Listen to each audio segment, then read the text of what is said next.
Assalamualaikum warahmatullahi wabarakatuh. Perkenalkan, nama saya adalah Muhammad Asyardian Syahputra dan teman saya Ahmad Biswara. Saya di Terawan.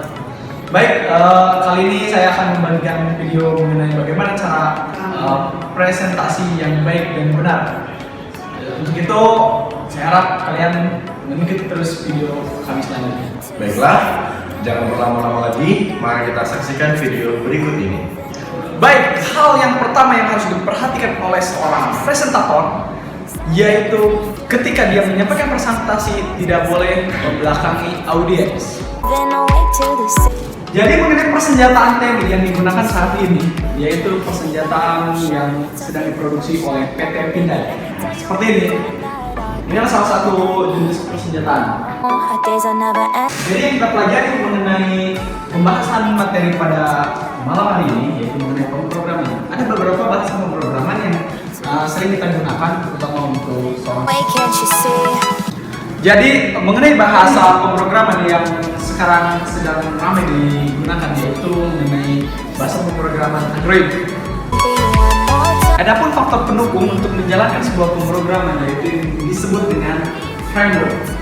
Di sini framework ini yang sangat. Jadi ada 5 fase yang harus dijalankan. Yang pertama service strategy, yang kedua service design, yang ketiga service transition, dan yang keempat ini mengenai continual service improvement. Bahasa yang digunakan di sini mengenai bahasa PHP. Dan framework yang digunakan yaitu CodeIgniter dan database yang digunakan di sini MySQL.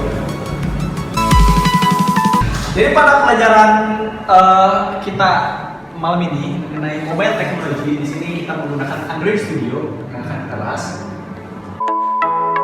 Baik, mengenai mobile technology itu sendiri, di sini ada beberapa yang harus kita persiapkan untuk memulai program Androidnya.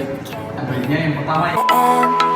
Baik, sekian presentasi kami pada malam hari ini. Akhir kata, wassalamualaikum warahmatullahi wabarakatuh. Sekian presentasi kita pada malam hari ini. Jika ada yang kurang jelas, bisa sampaikan pertanyaan. Gimana? Kemudian tidak ada. Jika tidak ada, langsung saja kami tutup presentasi kita.